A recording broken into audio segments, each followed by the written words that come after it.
rancher gasped. "You kissed me while I was unconscious?" She smirked. "I saved your life, cowboy." The bullet tore through the air inches from Jake Morrison's head as he dove behind the water trough. His vision blurred, chest heaving, blood trickling from a gash above his temple where a ricochet had grazed him.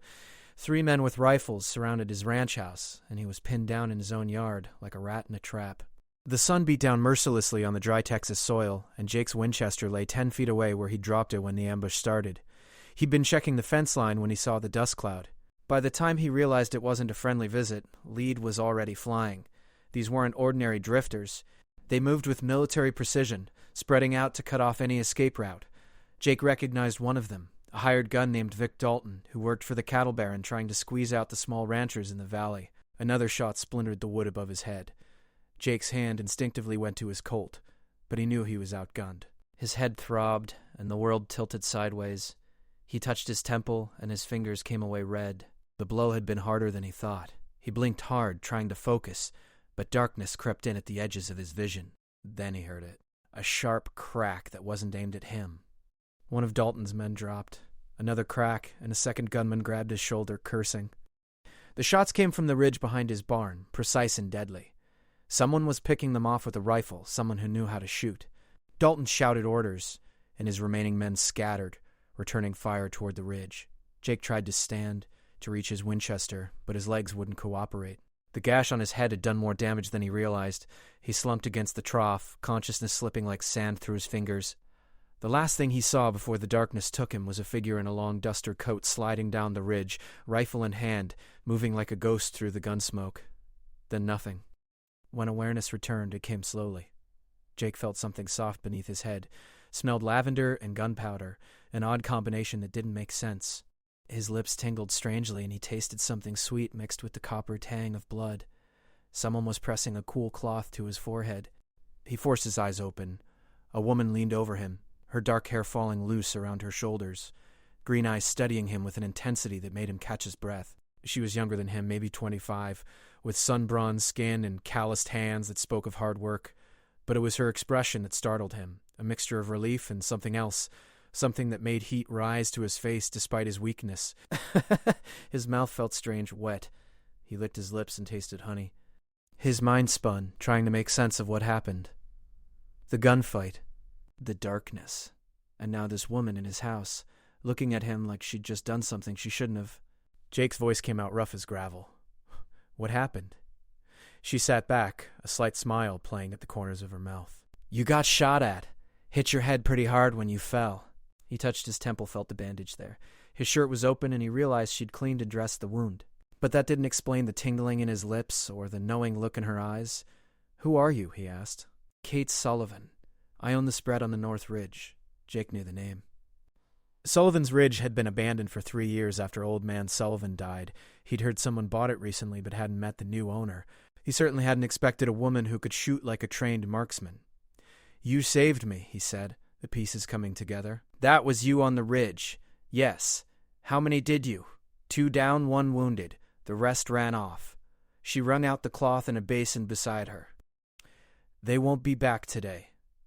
Jake tried to sit up, but his head spun violently. Kate's hand pressed firmly against his chest, pushing him back down. Don't be stupid, cowboy. You've got a concussion. Part 2. Something nagged at Jake's memory, something just out of reach. The moments before he woke up were fuzzy, but there was something there, something important. He studied Kate's face, saw a faint flush on her cheeks that hadn't been there a moment ago. She was hiding something. That tingling in his lips, a taste of honey, the way she wouldn't quite meet his eyes now. You kissed me, he said quietly. It wasn't a question. Kate's hand froze on the cloth. For a moment she looked like she might deny it. Then that smirk returned, defiant and unapologetic. You stopped breathing. I had to get air into your lungs. Jake's mind reeled. I stopped breathing? For about 30 seconds. You hit your head harder than I thought. I had to breathe for you until you started again on your own. She shrugged, but he caught the slight tremor in her hands. I saved your life, cowboy. You're welcome. Heat flooded Jake's face, and it had nothing to do with his injury. This woman, the stranger, had put her mouth on his to save him. It was practical, necessary even, but The thought of it sent his pulse racing in a way that had nothing to do with nearly dying.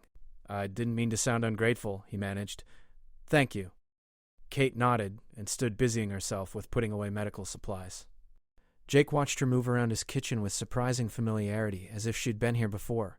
She wore men's trousers and a work shirt, practical clothing for ranch work, but they couldn't hide the feminine grace in her movements. "Why did you help me?" Jake asked. "We've never met." Kate paused at the window, looking out toward the ridge where she'd made her stand. "Dalton's men have been harassing me, too. Burning fences, spooking cattle, the usual tactics. When I saw them heading toward your place with rifles, I figured they'd escalated from intimidation to murder. Couldn't let that happen. So it was strategic. Enemy of your enemy." She turned to face him, and something flickered in her eyes. "Partially, but also because standing by while men get murdered isn't something I can do." Jake absorbed that. "Your father taught you to shoot like that?" Shooting was just one of them. Her voice carried a weight of old grief.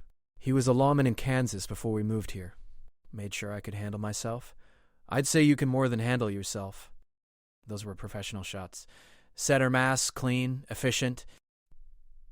Kate's smile was thin. You'd be surprised what a woman can do when people underestimate her. A crash from outside made them both freeze. Jake reached for his Colt on the table beside the couch where Kate had laid him out, but she was already at the window, rifle in hand. Her movements were fluid, practiced, no wasted motion. "It's just a shudder," she said after a moment. "Wind's picking up." Jake forced himself to his feet despite the spinning in his head. He couldn't lie there helpless in his own home. Kate turned and scowled at him. "I told you not to move. It's my ranch. I need to know what's happening." He steadied himself against the wall. "Did you check the bodies?" "One's dead, one's wounded but alive, one ran off with the others. I dragged the wounded one to your barn and tied him up. Figured the law might want to question him." Jake whistled low. "You've done this before. More times than I'd like." Kate set her rifle against the wall and crossed to him, steadying him with a firm grip on his arm. "Come on, stubborn. If you're going to stand, at least let me help you to a chair before you fall on your face." She guided him to the kitchen table, and he sank into a chair gratefully. His head still pounded, but the dizziness was fading. Kate poured coffee from the pot on the stove, still hot from morning, and set a cup in front of him. "Why is Dalton after you?" Jake asked. "Sullivan's Ridge isn't prime land. It's mostly rock and scrub." Kate's jaw tightened. "There's water. A spring that feeds into the creek running through your property and two others. Dalton wants to control the water rights. He's been buying up or driving out every small rancher in the valley. Once he controls the water, he controls everything." Jake knew she was right. Water was life in this country. Without it, cattle died and ranches failed. He'd been wondering why Dalton had suddenly taken an interest in his modest spread. Now it made sense. "He won't stop," Jake said. "Today was just the beginning. He'll come back with more men. I know." Kate sipped her coffee, her expression grim. "That's why we need to get ahead of him." "We?" She met his eyes across the table. "You think you can fight Dalton alone?" "He's got 20 hired guns and enough money to buy the law. We're both on his list. Makes sense to watch each other's backs." Jake considered that. An alliance made strategic sense, but something about Kate Sullivan unsettled him in ways that had nothing to do with tactics, the way she'd looked at him when he woke up. The memory of her lips on his, even if it was to save his life. The fierce independence in her eyes that reminded him of a wild horse, beautiful and untamed. "What are you proposing?" he asked carefully. "We ride into town together, talk to Sheriff Garrett, show him the bodies and the man I captured. Get it on record that Dalton made a move. Then we make it clear to everyone in the valley that we're allied." Strength in numbers. Maybe it'll make him think twice. Or maybe it'll just make him send more men. Kate's smile was cold. "Then we'll need more bullets." A groan from outside interrupted them. The wounded man in the barn was waking up. Kate stood, checking her rifle. "We should question him before we go to town. Find out what Dalton's planning." Jake pushed himself to his feet, ignoring the protest from his head. "Let me do it. He'll talk easier to a man. Or he'll spit in your face because you're a man." Kate headed for the door. "My way is simpler. Fear works better than pride." Jake followed her out into the afternoon heat. The wounded gunman was tied to a support beam in the barn. blood soaking through the bandage on his shoulder where Kate's bullet had caught him. He looked up as they entered, and his eyes went wide with recognition when he saw Kate. "You," he spat. "You're that witch from the ridge." Kate crouched in front of him, her rifle resting casually across her knees. "I prefer marksman, but witch works too. What's your name?" Part 3. The wounded man glared at Kate with pure hatred burning in his eyes. Blood had soaked through the rough bandage she tied around his shoulder, and his face was pale with pain and shock. Jake noticed the tremor in the man's hands, whether from blood loss or fear he couldn't tell. "Go to hell," the gunman said through gritted teeth. Kate's expression didn't change. She simply stood, walked to the barn wall, and selected a branding iron from the rack. She held it up, examining it in the shaft of sunlight coming through the slats. "Jake, you got a fire going anywhere?" Jake understood immediately what she was doing. He'd seen this tactic before, the threat without the follow-through. Kate Sullivan might be tough, but he could see in her eyes she had no intention of actually using that iron. Still, the wounded man didn't know that. "There's coals in the forge," Jake said, playing along. The gunman's face went a shade paler. "You can't do that. That's torture." "No," Kate said calmly, setting the iron back down. Torture is what Dalton had planned for Jake here. Quick bullet to the head if he was lucky. Slow death if he wasn't. You were part of that plan, so don't talk to me about what's civilized and what isn't. She crouched down again, close enough that the man had to look at her. "Here's how this works. You tell me what I want to know, and I make sure you see a doctor in town. You keep playing tough, and I leave you tied up here while I ride in for the sheriff. By the time we get back, you'll have bled enough to make you more cooperative, or you'll be dead. Your choice." Jake had to admire her style. No shouting, no anger, just cold logic delivered in a voice that brooked no argument. The gunman seemed to shrink under her gaze. "My name's Carl Jennings," he said finally. "I hired on with Dalton 2 months ago, just for regular work, cattle drives and fence mending. Then he started asking for different kinds of jobs." "What kind of jobs?" Jake asked, stepping closer. Jennings looked between them, calculating his odds. "Intimidation, mostly. Burning barns, shooting livestock, scaring people off their land. Today was supposed to be different. Vic said we were moving up to elimination." "Elimination?" Kate repeated flatly. "That's a polite way to say murder." "I didn't sign up for killing," Jennings said quickly. "I told Vic that. He said I was in too deep to back out now, that Dalton doesn't let men walk away once they know the plan." Jake's jaw clenched. He'd suspected Dalton was behind the troubles in the valley, but hearing it confirmed made his blood boil. "What's the full plan? Who else is on his list?" "You two, the Martin family on the East Range, Old Man Cooper by the river, the widow Henderson. Dalton wants the whole valley locked up by spring. He's got buyers coming from back east, investors who want to turn this into one big cattle operation." Kate stood and paced, her mind clearly working through the implications. "How many men does he have working for him? Counting ranch hands and hired guns? Maybe 30. But only half of those know about the killing. The rest think they're just working cattle." "And Vic Dalton's brother?" Jake asked. Jennings nodded. "Vic runs the rough work. Frank Dalton keeps his hands clean, stays in town playing the respectable businessman, but make no mistake, Frank gives the orders. Vic just carries them out." Kate stopped pacing and looked at Jake. "We need to warn the others. If Dalton's moving to elimination, everyone on that list is in danger." Jake knew she was right, but his head still throbbed and he wasn't sure he could ride. Kate seemed to read his thoughts. "You stay here and rest. I'll ride to the Martin place and send word to the others. We can meet at your ranch tomorrow morning to plan." "No," Jake said firmly. "We ride together or not at all. If Dalton's men are out there, you're as much a target as anyone." Something flickered in Kate's eyes. Surprise, maybe, or respect. "You can barely stand. I can sit a horse. That's all that matters." They stared at each other, a battle of wills playing out in silence. Finally, Kate nodded. "Fine. But we do this smart. We take Jennings with us, turn him over to the sheriff first. Having a witness who will talk is our best protection." Jake agreed. They hauled Jennings to his feet, and despite his wound, he could walk. Kate kept her rifle trained on him while Jake saddled 3 horses. His head pounded with every movement, but he pushed through it. The pain was nothing compared to what would happen if Dalton succeeded in his plans. The ride into town took 2 hours. Jake's vision swam occasionally, but he gritted his teeth and stayed in the saddle. Kate rode beside him, her eyes constantly scanning the horizon for trouble. Jennings sat his horse with his hands tied to the saddle horn, looking more miserable with each passing mile. They reached Blackwater Creek just as the sun began its descent toward the western hills. The town was small, just one main street with a sheriff's office, general store, saloon, and a scattering of other buildings. People stopped to stare as they rode in. 3 riders with one clearly a prisoner, and a woman in men's clothes carrying a rifle like she knew how to use it. Sheriff Tom Garrett stepped out of his office as they dismounted. He was a big man gone soft around the middle, with gray hair and a weathered face that had seen too much and believed too little. His eyes narrowed when he saw Kate. "Miss Sullivan," he said neutrally. "Morrison." "What's all this about?" "This man is part of a group that tried to kill me today," Jake said, his voice harder than he intended. "Kate here stopped them. 2 are dead, one's at my ranch, this one's wounded but alive and willing to talk." Garrett's expression didn't change. "That's a serious accusation. You got proof? Besides the bodies and the witness?" Kate's voice dripped sarcasm. "What more do you need, Sheriff? A signed confession from Frank Dalton?" "Watch your tone, miss. I'm trying to establish facts."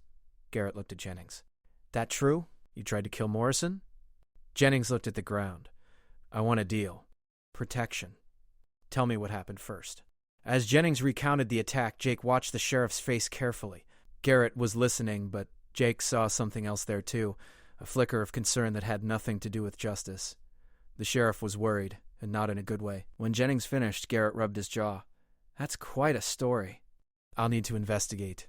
Talk to Dalton. See what he has to say." "See what he has to say?" Kate's voice rose. "Sheriff, this man just confessed to attempted murder and implicated Frank Dalton in a conspiracy to kill multiple ranchers. What more do you need?" "I need evidence that'll hold up, Miss Sullivan." "A confession from a wounded man who might be trying to save his own skin isn't enough. Dalton's a respected businessman in this town. I can't just arrest him on one man's word." Jake's hands clenched into fists. "He's paying you off, isn't he?" Garrett's face flushed red. "You better watch what you're implying, Morrison." "I'm not implying anything. I'm saying it straight. Dalton owns you." Jake stepped closer, ignoring the way his head spun. "How much did he pay you to look the other way while he murders people?" The sheriff's hand dropped to his gun. "That's enough. You're upset, hurt. I'll forget you said that. But you need to leave now before I arrest you for disturbing the peace." Kate moved to stand beside Jake, her rifle held in a way that wasn't quite threatening but wasn't quite peaceful either. "You're not arresting anyone, Sheriff. We came here in good faith to report a crime. If you won't do your job, we'll handle this ourselves." "That sounds like a threat, Miss Sullivan." "It's a promise. Dalton comes after us or anyone else in this valley, we'll defend ourselves. And we won't be gentle about it." Part 4. The tension in front of the sheriff's office drew a crowd. Townspeople gathered on the boardwalk, watching the confrontation with a mixture of curiosity and concern. Jake recognized several of them, local ranchers and business owners who'd been in the valley for years. They knew what was happening, even if they wouldn't say it out loud. Fear kept people silent, and Dalton wielded that fear like a weapon. Then a voice cut through the murmur of the crowd. "Is there a problem here, Sheriff?" Frank Dalton stepped out of the saloon across the street, flanked by 2 of his men. He was everything his brother Vic wasn't, tall and distinguished, with silver hair and expensive clothes. He looked like a senator or a railroad baron, someone used to power and deference. His smile was warm and concerned, the perfect mask of a respectable citizen. "Nothing I can't handle, Frank," Garrett said, but Jake heard the relief in the sheriff's voice. Dalton had arrived to take control of the situation. "That's good to hear." Dalton's eyes swept over Jake and Kate, lingering on Jennings with his bound hands and bloody shoulder. "Though it seems like there's been some trouble." "Is that one of my men?" "Was one of your men," Kate said coldly, "until he and 3 others tried to murder Jake Morrison this afternoon. I stopped them. 2 are dead, one's wounded at Jake's ranch, and this one's here to confess." Dalton's expression shifted to shock, perfectly calibrated concern. "My God. Carl, is this true?" Jennings stared at the ground, his jaw working. Jake could see the man's fear, torn between the threat Dalton represented and the promise of protection from the law. Finally, he looked up, meeting Dalton's eyes. "It's true, boss. Vic sent us to kill Morrison. Said you wanted the valley cleared by spring." For just a moment, Jake saw something flicker across Dalton's face, a cold calculation behind the mask of shock. Then it was gone, replaced by disappointment and anger. "Sheriff, I want this man arrested immediately. Clearly he's gone rogue, possibly working with others. I'll cooperate fully with your investigation." "You lying snake," Kate snarled. He just confessed that you ordered the killing. Dalton turned to her with the patient expression of a teacher correcting a slow student. Miss Sullivan, I understand you're new to our community, but you should be careful about making accusations you can't prove. This man may have told you I gave such orders, but I assure you I did no such thing. If Carl and my brother have been engaging in criminal activities, I knew nothing about it. Convenient, Jake said. Your brother runs the dirty work while you play innocent. My brother is his own man, Morrison. I can't control his actions. Dalton spread his hands in a gesture of helplessness. If Vic has been using my resources for illegal purposes, I'm as shocked as anyone. Sheriff, I want a full investigation. Arrest anyone involved, including my brother, if the evidence points that way. Jake's stomach turned. Dalton was good, better than he'd expected. The man was throwing his own brother to the wolves to protect himself and doing it in a way that made him look like a victim of betrayal. The crowd was buying it too. Jake could see it in their faces, the doubt creeping in. Maybe this was all Vic's doing. Maybe Frank Dalton really didn't know. Kate saw it too. Her hand tightened on her rifle. You're not going to get away with this. Get away with what, Miss Sullivan? I'm cooperating fully with the law. What more can I do? Dalton's smile was sympathetic. I understand you've been through a trauma today. Perhaps you should rest. Let the sheriff handle this investigation properly. Don't patronize me, Kate snapped. I know exactly what you're doing. Garrett stepped between them. That's enough. Miss Sullivan, Morrison, you've made your report. I'll take Jennings into custody and investigate. You two should go home and let me do my job. Your job, Jake said bitterly. Right. As they turned to leave, Dalton called out, Morrison, wait a moment. Jake stopped, his hand instinctively moving toward his Colt. Dalton approached slowly, his men staying back but watchful. Up close, Jake could see the calculation in the man's eyes, the cold intelligence that made him dangerous. I'm sorry about what happened today, Dalton said quietly, for Jake's ears only. But this doesn't have to escalate. I'm prepared to make you a generous offer for your land, more than fair market value. You could start fresh somewhere else, somewhere safer. I'm not selling, Jake said flatly. Everyone has a price, Morrison. Think about it. Think about what happened today, what could happen tomorrow. Dalton's smile never wavered, but his voice dropped lower. Miss Sullivan is a brave woman, but courage only goes so far. Accidents happen out here. It would be a shame if she got caught in the crossfire of someone else's fight. Rage flooded through Jake, hot and immediate. He grabbed Dalton's shirt, pulling him close. You threaten her again, and I'll kill you myself. Dalton's men moved forward, hands on their guns, but Dalton waved them back. His smile widened. There it is. The real you. Not so civilized after all, are we, Morrison? Jake forced himself to let go, to step back. Dalton was baiting him, trying to make him do something stupid in front of witnesses. He couldn't afford to play that game. Stay away from my ranch, Jake said. Stay away from Kate. Stay away from everyone on your list. This valley isn't yours. We'll see, Dalton said softly. Time has a way of changing people's minds. Kate was waiting by the horses, her face tight with anger. They mounted in silence and rode out of town, the eyes of the crowd following them. Neither spoke until they were clear of the buildings, out on the open trail where the wind carried away words. He threatened you, Kate said finally. It wasn't a question. He threatened both of us. But mostly you. Jake's jaw clenched. He's trying to use you as leverage against me. So we made it worse by coming to town. No, we did what we had to do. At least now people know what's happening, even if they won't admit it. Jake looked at her. You should leave. Get out of the valley before this gets uglier. Kate's laugh was sharp and bitter. You think I'm running? After what I did today? I think you're smart enough to know when a fight is unwinnable. She pulled her horse to a stop, forcing him to do the same. Her green eyes blazed in the fading light. I didn't save your life just so you could tell me to run away, cowboy. I'm in this now, same as you. We fight together or we die alone. Those are the only options. Jake stared at her, this fierce woman who dropped into his life like a lightning bolt. She was right, and he knew it. Alone they were vulnerable. Together they had a chance. But together also meant responsibility, meant caring about someone else's survival as much as his own. That scared him more than Dalton's threats. Okay, he said finally. Together. But we do this smart. No heroics, no unnecessary risks.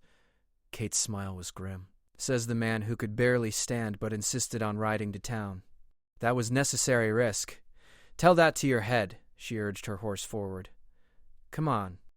We need to warn the others before Dalton makes his next move. They rode to the Martin Ranch first, arriving just after dark. Ben Martin was a weathered man in his 50s, with a wife and 3 grown sons. When Jake and Kate explained what happened, Martin's face went hard as stone. I knew it, he said. Knew Dalton was behind the troubles. But having it confirmed is different than suspecting. We need to organize, Kate said. Get everyone on Dalton's list together, plan a defense. He's going to move fast now that his first attempt failed. Martin nodded slowly. I'll send my boys to Cooper's place and the Henderson Ranch tomorrow. We can meet at Morrison's in 2 days, give everyone time to prepare. Part 5. They stayed at the Martin Ranch that night. Ben's wife Mary insisted, seeing how pale Jake was despite his protests. Kate helped Mary prepare a simple meal while Jake sat at the kitchen table fighting waves of dizziness. The concussion was worse than he'd admitted, but he couldn't afford to show weakness. Not now. After dinner, Ben's sons took watch positions around the property while the adults talked strategy. The youngest boy, barely 18, kept glancing at Kate with wide eyes. She handled her rifle with such casual competence that it was clear she'd been doing this her whole life. How did your father die, Miss Sullivan? Ben asked quietly. If you don't mind me asking. Kate's hand stilled on her coffee cup. Ambush. 3 years ago in Kansas. He was investigating a cattle rustling ring. Got too close to the truth. They shot him in the back on a dark road. Her voice was flat, emotionless, but Jake saw the pain underneath. That's when I learned that justice doesn't always wear a badge. Sometimes you have to make your own. Is that why you came here? Mary asked gently. To start over? I came here because my father loved this land. He bought Sullivan's Ridge before he died. Planned to retire here. I figured I owed it to him to make something of it. Kate looked up, meeting Jake's eyes across the table. But I'm staying because there are people worth fighting for. Jake felt heat rise in his face and quickly looked away. Ben and Mary exchanged a knowing glance that made the heat worse. This was ridiculous. He barely knew Kate Sullivan, and what he did know suggested she was trouble-wrapped in determination. But he couldn't deny the pull he felt, the way his awareness sharpened when she was near. Late that night, Jake stepped outside to check the perimeter. His head had finally stopped spinning, though it still ached. The stars were brilliant overhead, the kind of clear sky you only got out here, far from cities and their lights. He heard footsteps behind him and knew without turning that it was Kate. Can't sleep? She asked, coming to stand beside him. Too much thinking. He glanced at her. You? Same. I keep seeing Dalton's face the way he smiled while threatening you. Men like that don't stop. They just escalate until someone ends them. You sound like you're planning something.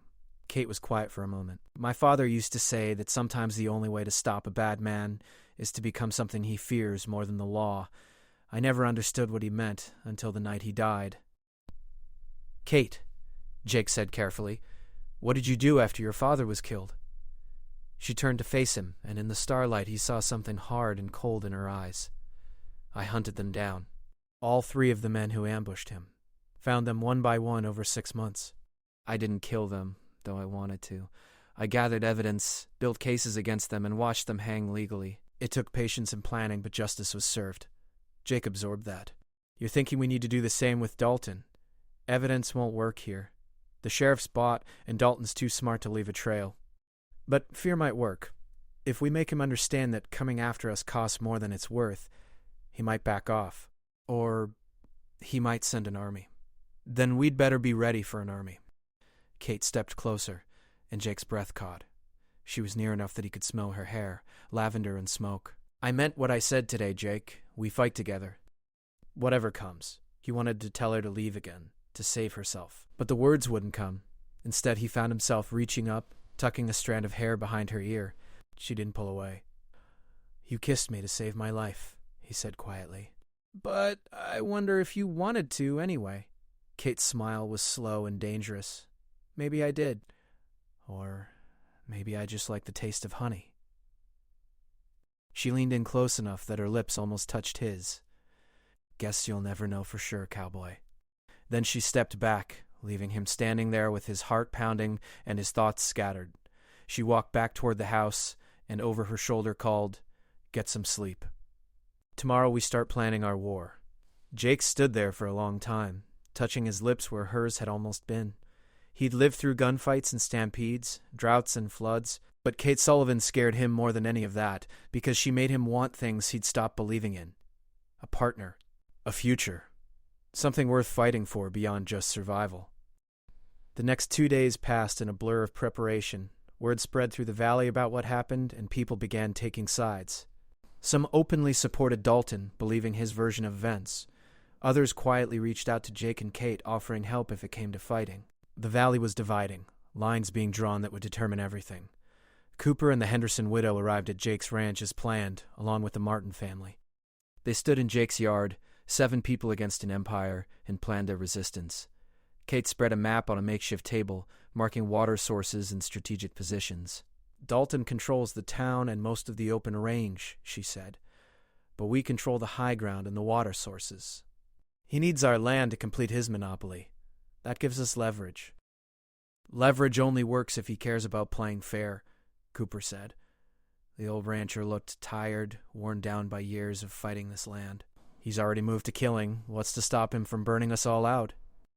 Us, Kate said simply. We make it too expensive. Every attack costs him men and money. Eventually his investors will ask questions. Bad press travels even out here. Jake watched her explain the plan, her confidence and clarity drawing everyone in. She'd thought this through, considered angles he hadn't. Whatever else Kate Sullivan was, she was a natural leader. People listened when she spoke.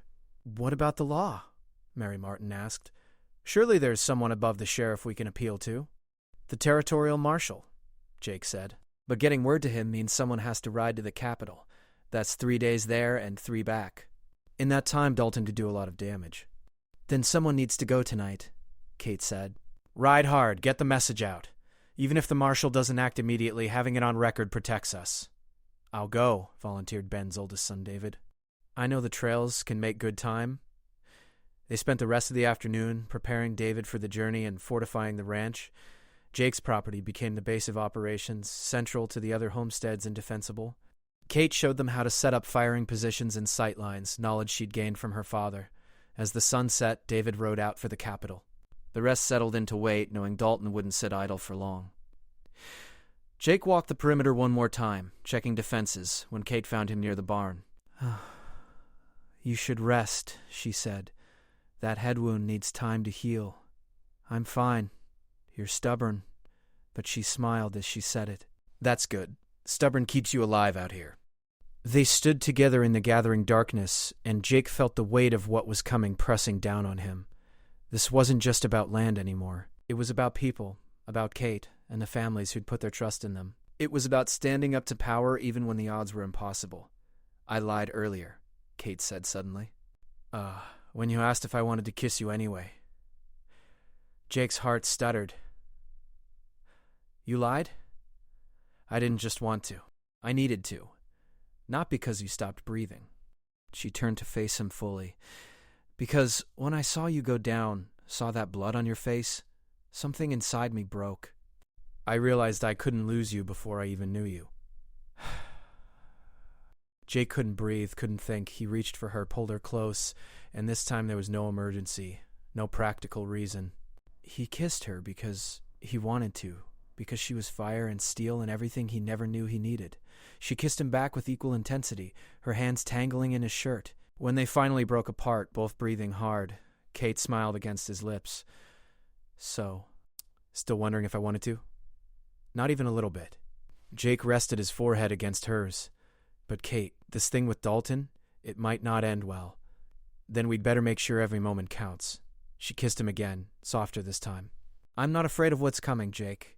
I'm only afraid of facing it alone. And now I don't have to. In the distance, they heard horses approaching. Multiple riders coming fast. Everyone grabbed their weapons, taking positions. Jake and Kate moved to the front of the house, rifles ready, hearts pounding with adrenaline and determination. This was it. Whatever happened next would determine the future of the valley, their lives, everything they'd fought for. But as Kate stood beside him, fierce and unafraid, Jake realized something important. Win or lose, live or die, he wasn't alone anymore. And that made all the difference.